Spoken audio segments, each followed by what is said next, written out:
Me fale um pouco desse cinturão de fótons que você tanto fala. Qual é a função dele, desse cinturão? A mente do Cristo está se aproximando do planeta.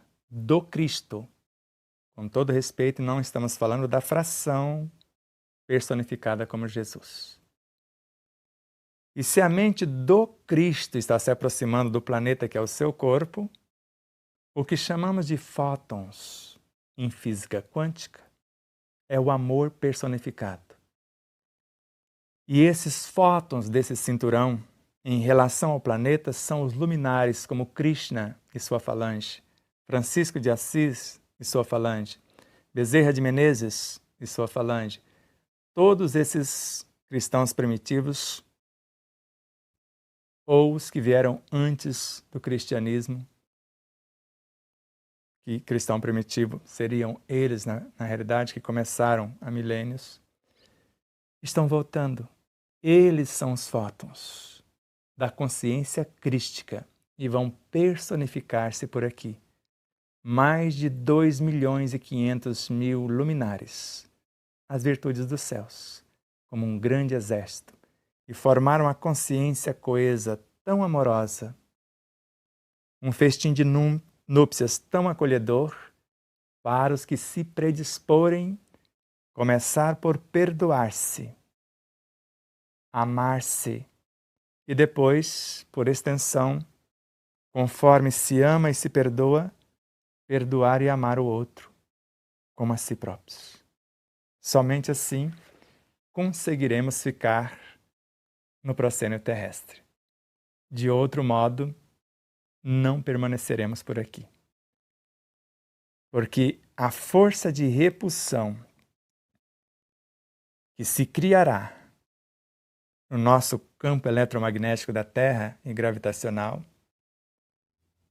é semelhante à força nuclear fraca, que é 100 trilhões de vezes mais potente do que a forte.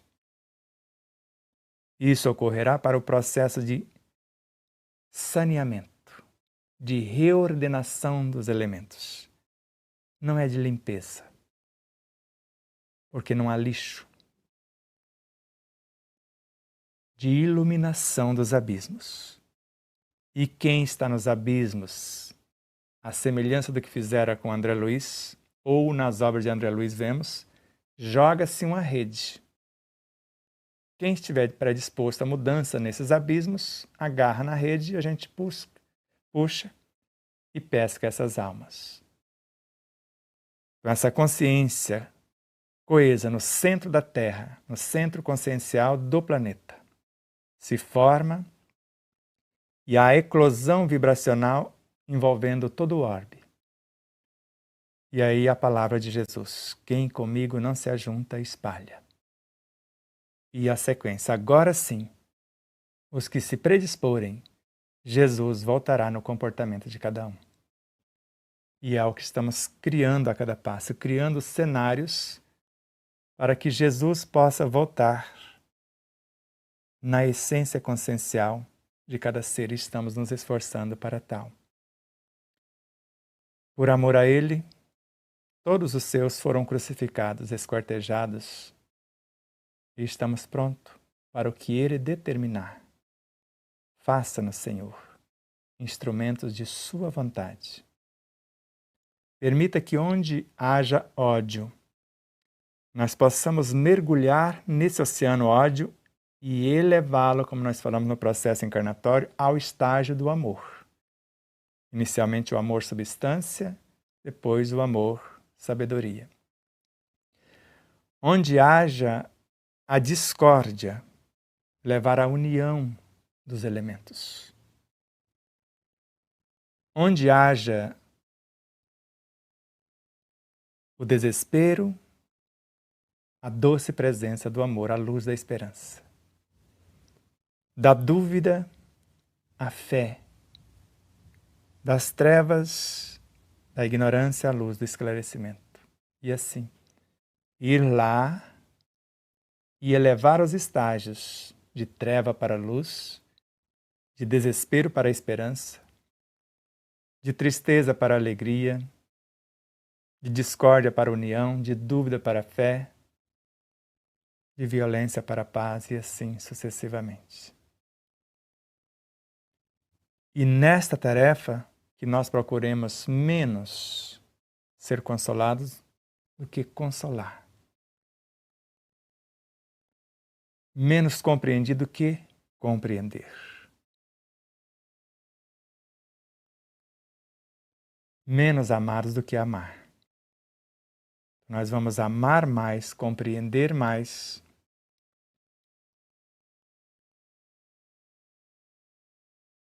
porque é dando, colocando nosso patrimônio a serviço do Cristo, segundo Joana de Ângeles, Deus vai multiplicar, encorajar esses esforços que direcionam para o bem. 30, 60, 100 ou 1000 vezes a mais. É amando, compreendendo, perdoando, e veremos os nossos talentos multiplicados. E ele começa citando Emmanuel na página 377 de nosso livro, que, por inspiração, citamos agora há pouco. Quando uma 100ª parte do cristianismo de nossos lábios conseguir expressar-se em nossos atos de cada dia, a terra inteira será libertada de todo o mal. E ainda, conforme o primeiro pilar do nosso livro, tudo o que há na criação vive e se move em Deus. Fora dele nada existe, ou seja, tudo é Deus. E lembrando Jesus, tudo o que fizerdes a um dos meus irmãos mais pequeninos é a mim que o fazeis. E o que fazemos no Cristo ou para o, antes, fazemo-lo para nós mesmos. Afirma Jesus, ou afirmara ou afirmou: eu estou em meu Pai, e vós em mim, e eu em vós. Completo eu o que João, o evangelista, no capítulo 14, no versículo 20, dissera e está no nosso livro, na página 48. Somos um. O apóstolo João, o evangelista, afirma, como dissemos, Deus é amor. Está na sua primeira epístola, capítulo 4, versículo 16, na página 49 de nosso livro. Para Miramês, Deus é tão perfeito, que nos criou dentro dele e ele dentro de nós. Frase que eu li em Miramês, nos originais de sua obra, e nunca mais conseguimos enxergá-la do plano físico, porque foi um portal que abriu. Isso é tão perfeito, a frase original que vi, aí vírgula, tão perfeito, nós tiramos um dos tão perfeito, quando colocamos aqui, que nos criou dentro dele e ele dentro de nós. Então não tem como tudo o que fizermos não atingir a ele que está dentro e a ele que está fora de nós. Conhecemos Deus como supremo bem, e nele não existe o mal, e nem por ele foi criado o mal. Fomos criados com o bem. Portanto, somos o bem. Somos amor, sem quaisquer elemento do mal na origem. E agora, Leon Denis. Somos a expressão de Deus, nas palavras de Leon Denis. Somos a criação e a expressão de Deus, que é a fonte do eterno bem. Está na página 51 de nosso livro. Grande parte das pessoas pensa que as doenças, as enfermidades, os homicídios e outros conflitos são frutos do mal. Parece-nos que o mal é uma entidade que está presente em nosso meio, que é inerente ao espírito humano. É o que se constata desde o nosso nascimento no seio familiar e nas relações sociais. Pelo menos é o que dizem para nós. O mal deve ter uma origem, uma possibilidade original. Não surgiu do nada. Daí surgem as seguintes perguntas. O mal é uma entidade?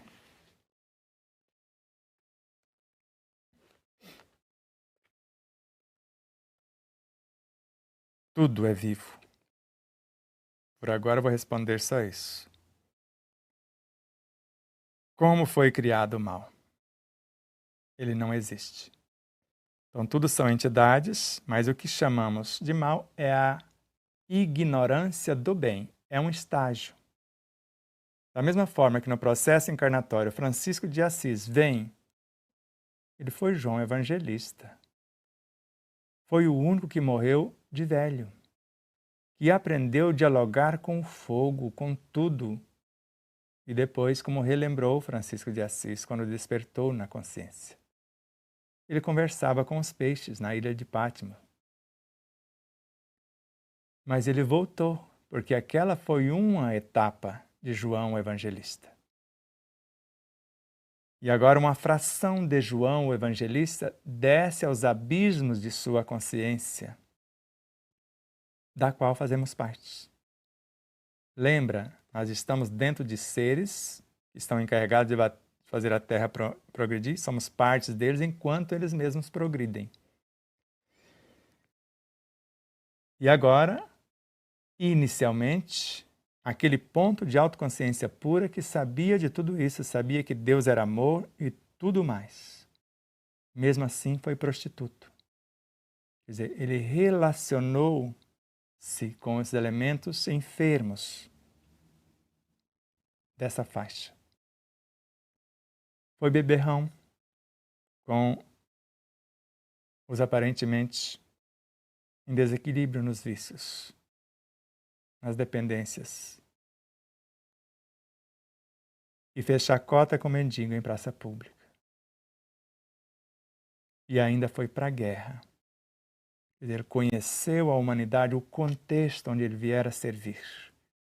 Fez um link com todos eles e agora, voltando da guerra, já volta com um pequeno livrinho no bolso. Não sei se alguém o deu ou ele já levou no bolso.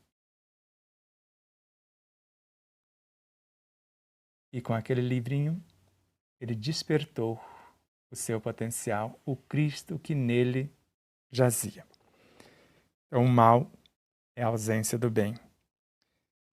Ele pode aparecer como a maledicência, é uma entidade. A tristeza é uma entidade. A ignorância é uma entidade.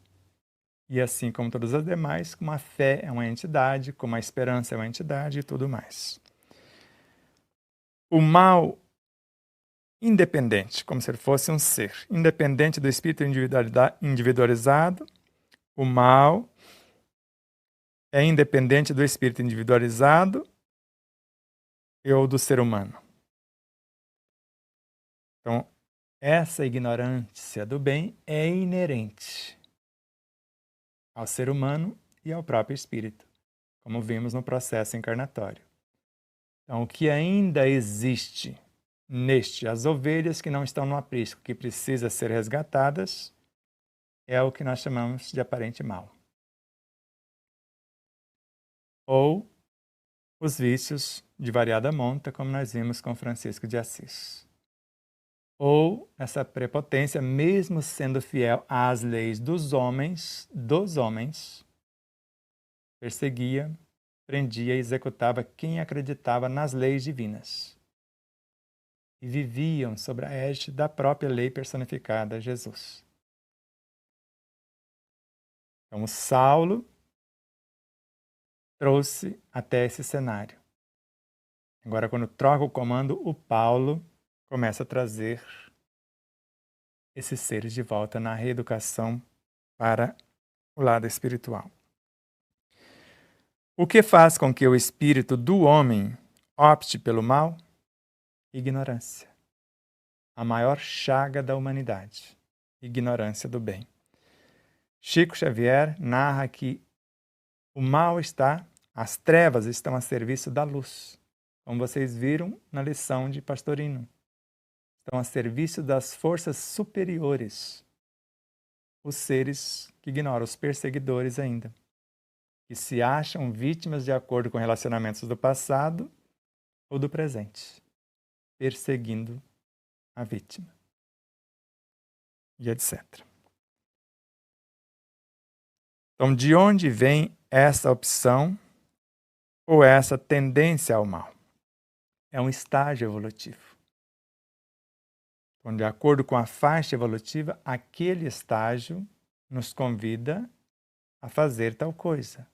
O estágio do ódio, da tristeza, do desespero, da aflição e todos os estágios menos felizes. Primeiro, a gente desenvolve o intelecto com todos esses estágios. E depois começamos a desenvolver a moral, transformando todos esses estágios em virtudes. Ou esses personagens mais primários, que são os instintos, que se transformam em sensações, que se transformam em emoções. Nesses cenários, instintos, sensações e emoções, é o clã e dos sentimentos primários, pensamentos também, o clã desta moçada que formam esses personagens. A tendência ao mal é mais potente do que a tendência ao bem pelo qual o espírito humano foi criado? O bem. Tanto que isso está em vários lugares. Senão não tinha dito com André Luiz, por mais asfixiante que fosse esse aparente mal, nós trazemos luzes superiores e interiores dentro de nós para nos tirar da situação, se quisermos. Assim, nos comprazermos. Isso foi o questionamento de Kardec, no Livro dos Espíritos, na questão 909. O homem poderia sempre, então o homem, que é o ser humano, poderia sempre vencer as suas más inclinações pelos seus próprios esforços? Sim. E na maioria das vezes fazendo pouquíssimos esforços. O que lhe falta é a vontade. Questão 910, na 911, ele tenta sair pela tangente. Mas não existiria uma situação tão ferrenha que ele não teria forças para sair? Não. Só se ele se comprazer no mal. Não tem como negar. Pode ir lá e consultar, compulsar o livro dos Espíritos, da questão 909 a 911. E além disso, como almas, somos uma fração do Cristo. Como Francisco de Assis era uma fração do João Evangelista, que agora era o seu Cristo interior, como Leon Denis, Miramês são frações de Jerônimo de Praga, e assim por diante. Temos esse mentor, esse guia, que não há como negar, como Pastorino também o reconhece como o Cristo interior. Existe o mal nos minerais, vegetais, animais, enfim, nos elementos subatômicos, atômicos e moleculares. Vou só te dar um exemplo. Eu nunca esqueço. Gravando documentários sobre a vida, gravamos mais de 5.000 horas para aprendizado. Depois, tem até mais de 100 VHS até hoje, eu acho que quase 200 dessas gravações. E num dado momento flagramos uma guerra de corais no fundo dos oceanos, onde numa guerra química, estava matando o outro para ganhar espaço. É o mal o bem mal compreendido. A lei de destruição assim garante.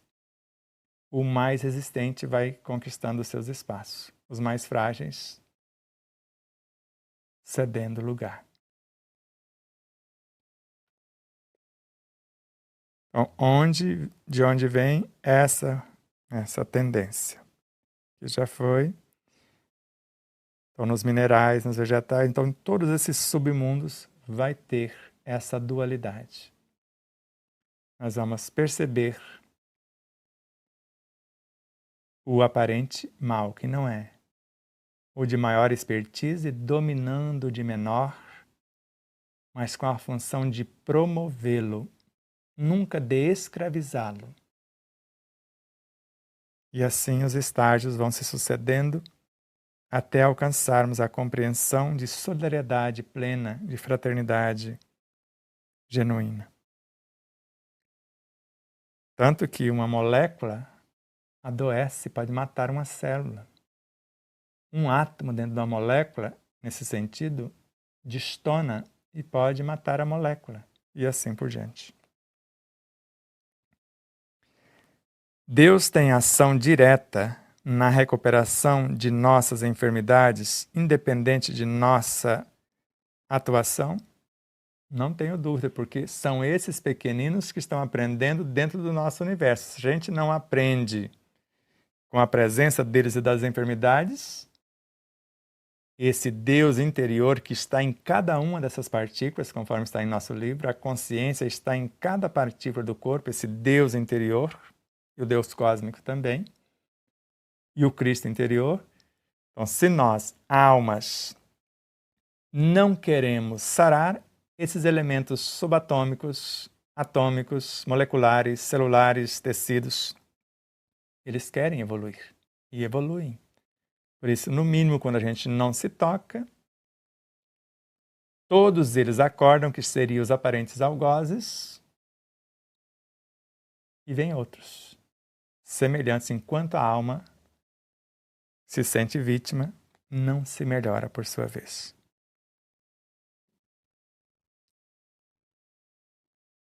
Jesus descrucificado pode interferir diretamente em nosso livre-arbítrio contra o mal que nos perturba sem que peçamos em oração?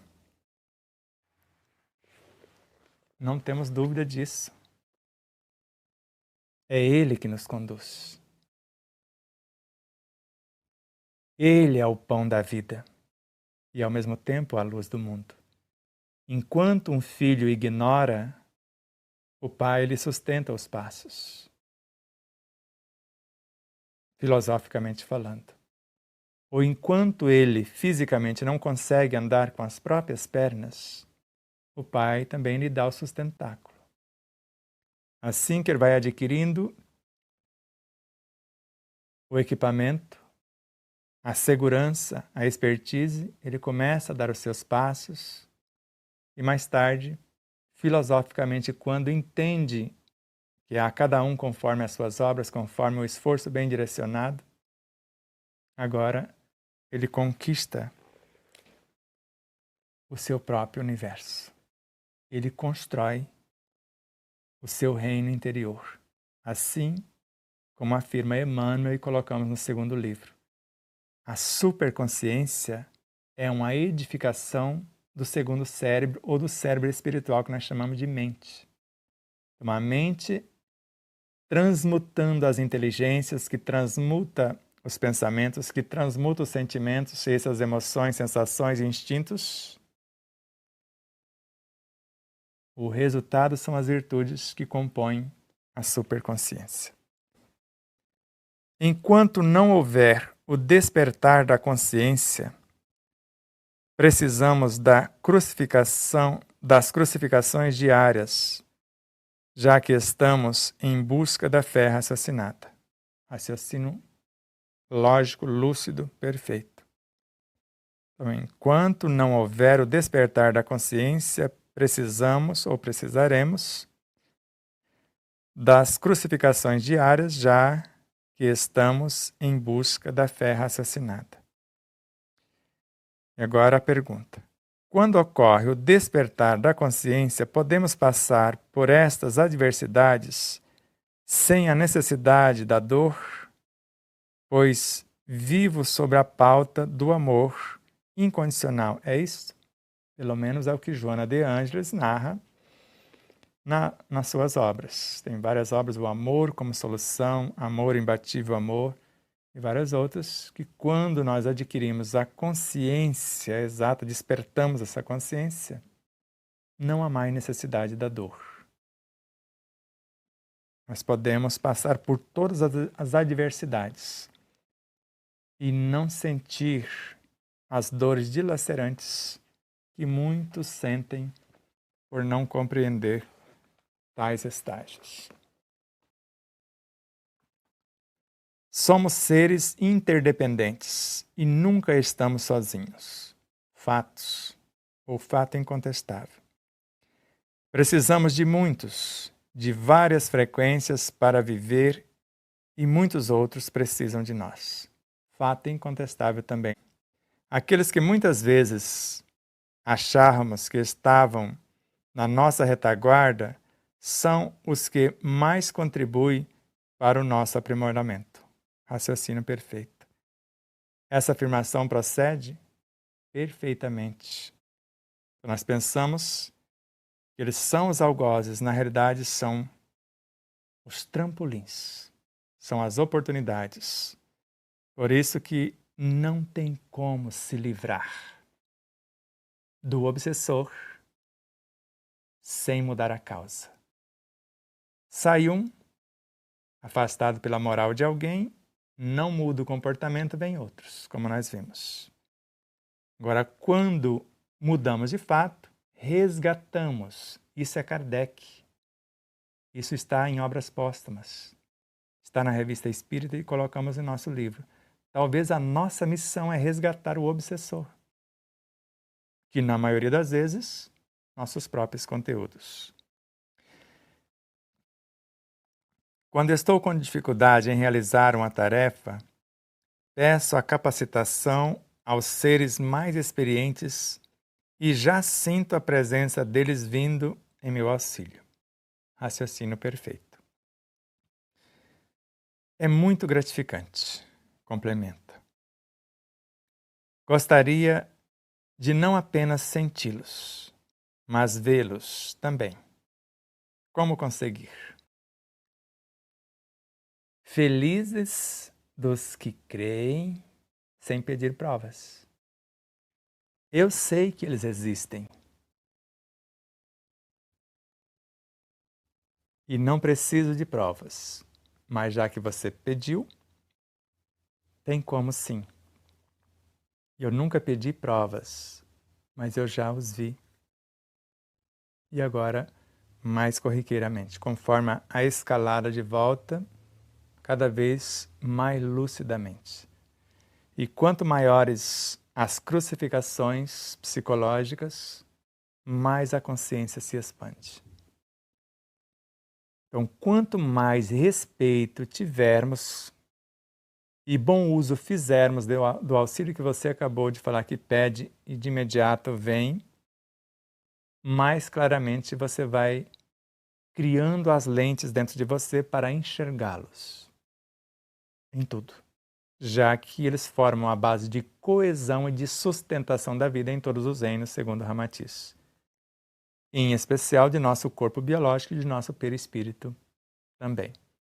Daqui a pouco você vai poder ver os seus instintos, que são pequenas almas, que compõem o seu subconsciente e ajudam a governar outras almas, que são as almas vitais, ainda no subconsciente, na organização e manutenção da vida, que ajudam a organizar outras almas que fazem parte da força criadora que é a energia sexual, que gera e nutre a vida, que interage com outras forças kundalínicas, os oásis dos reinos mineral, vegetal e animal, para trazer esses seres que vão fazer parte da criação e da nutrição da vida em nós, como seres biológicos ou animando a forma humana.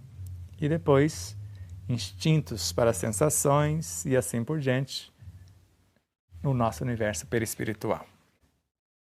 Para fazer ao outro o que gostaríamos que nos fizesse, primeiro é necessário autoconhecimento, podendo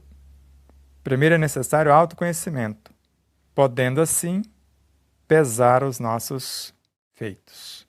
É por aí? Não só autoconhecimento. O autoconhecimento, nós sabemos do que somos constituídos.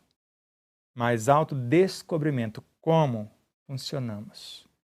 Auto-amor, que começa pelo auto-perdão, a auto-cura, como ordenar isso. Então agora dá para entender melhor. Então, baseado pelo menos nessas 3 etapas, aí já fica mais fácil compreender a pauta que você definiu. Compreendendo o que você explicou, 2 pontos. Quando temos algo mal resolvido por termos caminhado em descompasso com a lei, a providência divina colocará em nosso caminho alguém com o papel de aparente inimigo e perseguidor. Reticências. Essa pendência poderá beneficiar ambas as partes, se despertarem e perceberem a necessidade de reconciliação. Raciocínio perfeito. Se a vítima estiver desperta, pode acordar o perseguidor, ou o contrário também pode acontecer. Fato.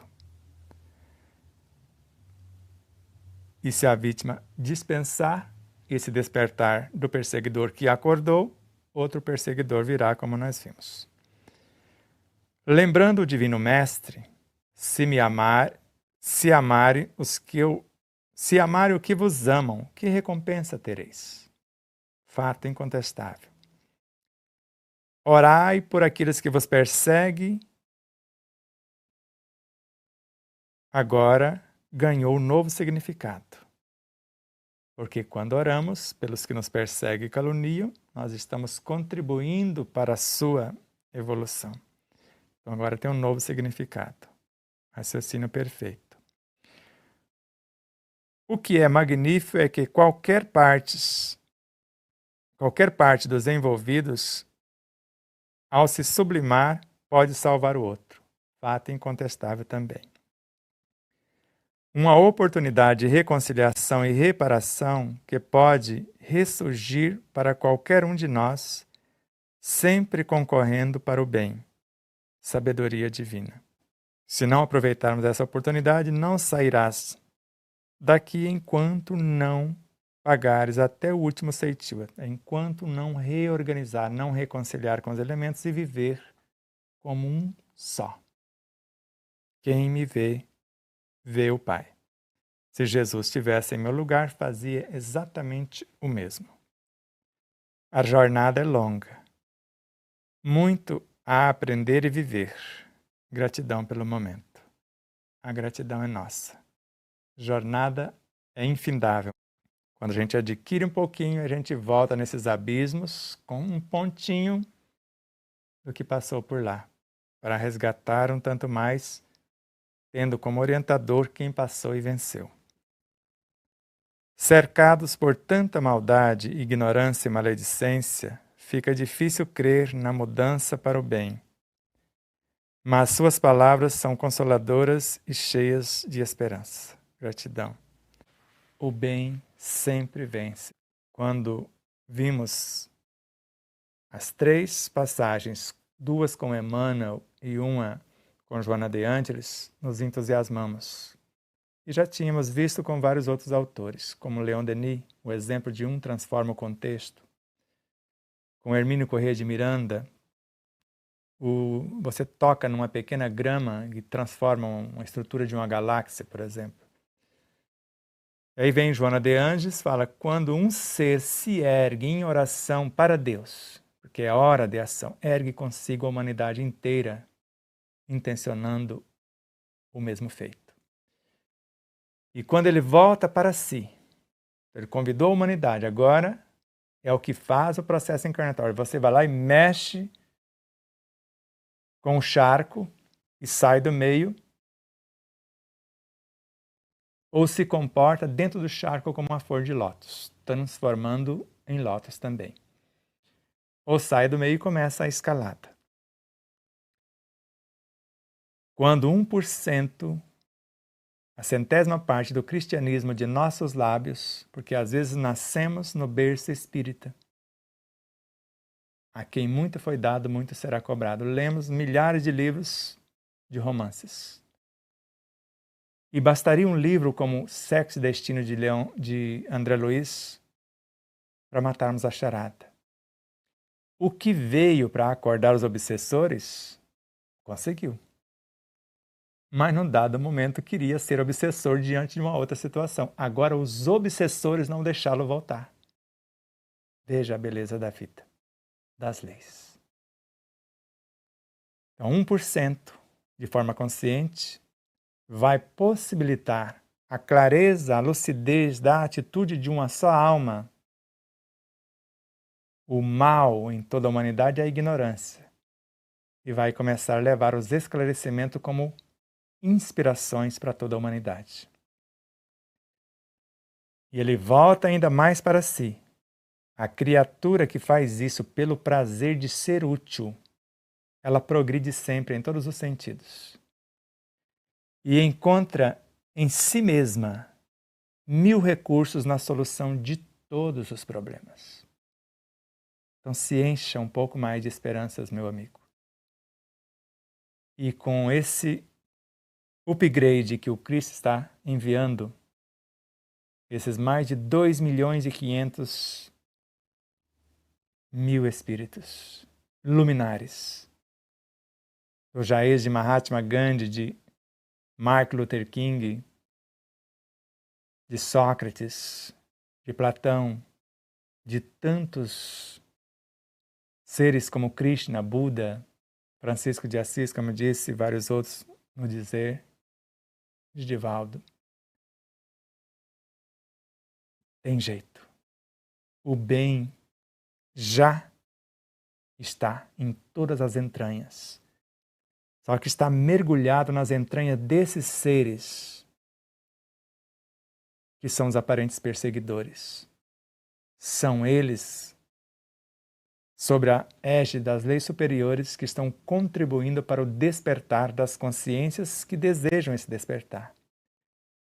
Quanto mais de 2/3 da humanidade já demonstrou claramente que não quer. Por agora, não. E a nossa intenção nesta última oportunidade é não deixar os irmãos que vieram de Capela, de Órion, de outros oásis, perder mais uma oportunidade e ser repatriado outra vez. E com a diferença, durante alguns milênios não poderemos interferir para tirá-los de lá.